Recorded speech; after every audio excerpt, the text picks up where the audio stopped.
નમસ્કાર ખેડૂત મિત્રો, આજે આપણે ખેડૂત મિત્રના ખેતરની વિઝિટ લઈએ કે જેમણે ઘઉંના પાકની અંદર એક સાઈડે પૃથ્વી અમૃત ખાતરનો ઉપયોગ કરે છે અને બીજી બાજુ ડીએપી ખાતરનો ઉપયોગ કરે છે.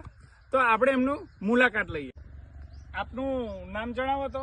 મચ્છાર ઉદયસિંહભાઈ સરદારભાઈ. આપનું ગામ? ગામ વાવડી પૂર્વ. આપનો તાલુકો? તાલુકો ફતેપુરા. બરાબર. હવે આપણે અક્ષર ફાર્મ ટેક કંપનીના પૃથ્વી અમૃત ખાતર ઘઉંના પાકની અંદર ઉપયોગ કરેલો છે, તો એનાથી શું પરિણામ મળ્યું છે જણાવો તો. એમાંથી સાહેબ જો આમાં અમે પૃથ્વી અમૃત વાપર્યું છે, બરાબર. આમાં ડીએપી વાપર્યું છે.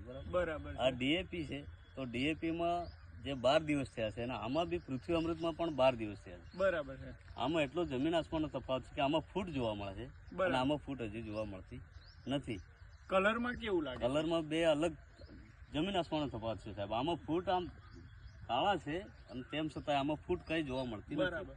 હવે પૃથ્વી અમૃત ખાતર 100% ઓર્ગેનિક છે, બરાબર. હવે ડીએપી ખાતર વાપર્યું છે, તો બંનેની અંદર ખર્ચની અંદર તમને શું ફરક લાગે? ખર્ચમાં સાહેબ અમે આમાં 7 કિલો કર્યું છે. પૃથ્વી અમૃત 580 ની બેગ આવે છે, 25 કિલોની.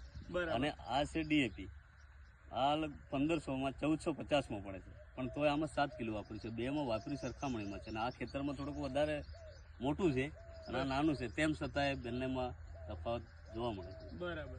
ધન્યવાદ, તમારો ખૂબ ખૂબ આભાર.